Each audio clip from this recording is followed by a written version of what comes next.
forward with present chapter. What is cloning? Who performed it firstly?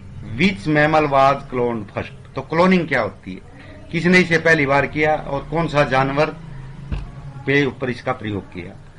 Cloning is the production of identical cell. Cloning क्या होती है कि इडेंटिकल cell, एक जैसी cell, इसका मतलब है जैसा जीव है ना उस जैसी बिल्कुल सेम सेल अगर बन जाए तो जो नया जीव पैदा होगा वो पहले जीव की तरह होगा, बिल्कुल एक समान, उसको इडेंटिकल सेल बोलते हैं।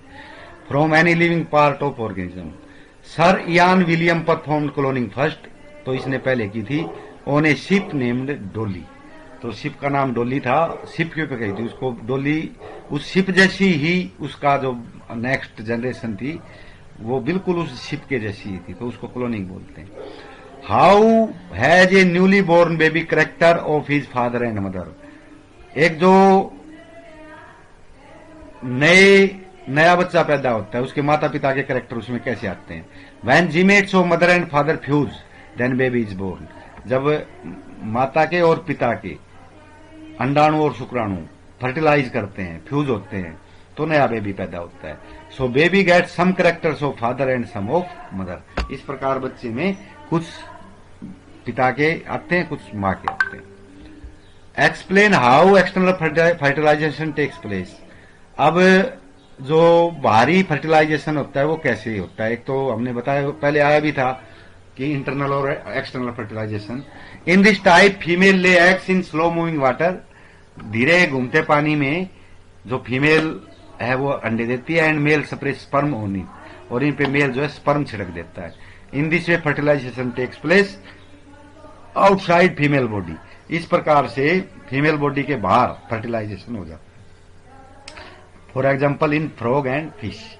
How does an egg develop into चिक इन हैंस। मुर्गियों में एक जो अंडा है वो बच्चे में कैसे तब्दील होता है। The hen lay egg which is an embryo developed inside hard cover. तो एक मुर्गी अंडा देती है, वो एम्ब्रायो होता है इन साइड हार्ड कवर के अंदर, जो बाहर छिलका नहीं होता अंडे के ऊपर, वो काफी हार्ड होता है। Hen sit on it to give warmth. मुर्गी इसके ऊपर बैठती है, उसको गर्मी देती है। In this way thick chick develops. इस प्रकार से जो चिक है यानी उसके जो मुर्गी के चूजे हैं वो बनने लगते हैं। Differentiate between zygote, embryo and foetus. तो ये तो हम कर ही चुके हैं। When male and female gametes are fused in uterus zygote is form. Zygote एक सिंगल सेल होती है। Single cell of zygote go on dividing and a heap of cell is form. तो जो सिंगल सेल है वो बढ़ती हुई चली जाती है और एक सेल्स का ढेर बन जाता है। It is called embryo. इसको एम्ब्रायो बोलते हैं। In embryo slowly organs develop. धीरे धीरे एम्ब्रायो के अंदर अंग बनने लगते हैं। And when all organs are identifiable, और जब सारे अंग को हम पहचान सकते हैं, then it is called foetus. तो इसको हम भ्रूण बोलते हैं। Differentiate between viviparous and oviparous animals. The animals which give birth to young ones are viviparous. जिसमें जो बच्चों को जन्म देते हैं वो विविपोरस होते हैं, और जो अंडे देते हैं वो ओविपोरस होते हैं। डिस्क्राइब, जैसे विविपोरस में ह्यूमन है, अंडे देने वालों में मुर्गी है, चिड़िया है, कबूतर है। Describe reproduction in amoeba. Amoeba में कैसे रिप्रोडक्शन होता है। Amoeba is a unicellular. Its nature and whole body divided into two parts. ये एक कोशीय जीव होता है। इसकी पूरा शरीर दो हिस्सों में बढ़ जाता है, न्यूक्लियस भी दो हिस्सों में बढ़ जाता है, और वो बीच में से टूट जाता है, और इस प्रकार से दो अमीबा बन जाते हैं। तो ये आपका यहां तक था चैप्टर, और अब अगला आ जाता है, उसके कुछ एक क्वेश्चन हम ले लेते हैं। Reaching the age of adolescence. जो किशोरावस्था है उसकी तरफ बढ़ना। जैसे बच्चे होते हैं ना, पहले बालपन होता है, फिर किशोरावस्था में जाते हैं, 12-13 साल के बाद किशोरावस्था शुरू हो जाती है और 18-19 साल तक चलती है।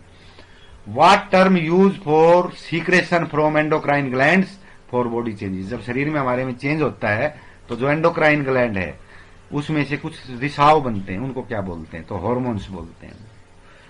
Define puberty and adolescence. Puberty होती है age of human males and females at which reproductive organs become functional and boys and girls become mature. तो पॉवर्टी होती है कि वो एज व्यक्तियों में, मेल और फीमेल दोनों में, eight which reproductive organs become functional, जिसमें जो जनन अंग होते हैं वो फंक्शनल हो जाते हैं, काम करने लगते हैं, और बच्चे जो है मैच्योर हो जाते हैं। एडोलसेंट द पीरियड, देखो ये लगभग एक जैसा ही है, लेकिन ये एक एज है जिसके बाद शुरू होता है, ये एक पीरियड है during period of life and the body undergo changes, जब शरीर में हमारे चेंज आने लगते हैं। जैसे 12-13 साल का बच्चा होता है उसमें चेंजेस आने लगते हैं, अलग अलग होते हैं, लड़कों में अलग लड़कियों में अलग। Which leads to reproductive maturity, जिसमें रिप्रोडक्शन के लिए वो तैयार होते हैं जन्म के लिए, और मैच्योरिटी आ जाती है, is called adolescence. It begins around 11 years, लगभग 11 साल के आसपास शुरू होता है और 18 से 19 साल तक ये चलता है। इसको हम किशोरावस्था बोलते हैं। इसी दौरान सभी अंग डेवलप होते हैं, डेवलप तो हो जाते हैं, वो फंक्शनल हो जाते हैं। What is menstruation, explain. Menstruation क्या होता है? When fertilisation does not occur during ovum maturation. अभी हमने बताया कि फर्टिलाइजेशन कब होता है, जब एक ओवम फीमेल से आता है, स्पर्म मेल से जाता है। लेकिन अगर ओवम नहीं बने यूट्रस के अंदर, egg and thick lining of uterus along with blood vessel shadow, अगर वो नहीं बने तो जो यूट्रस की थिक लाइनिंग होती है वो शेड ऑफ हो जाती है, फट जाती है। This chaos bleeding in women, ये इससे ब्लीडिंग शुरू हो जाती है। दिस इज कॉल्ड मेंस्ट्रुएशन, इसको मेंस्ट्रुएशन बोलते हैं। इट ऑकर्स इन 28 डेज, तो 28 दिन में ये एक बार होती है। List the changes in body take place in puberty, तो पॉवर्टी में कौन सी चेंजेस आती हैं? There is a sudden increase in height, एकदम तो उसकी जो ऊंचाई है वो बढ़ने लगती है 11 साल के बाद।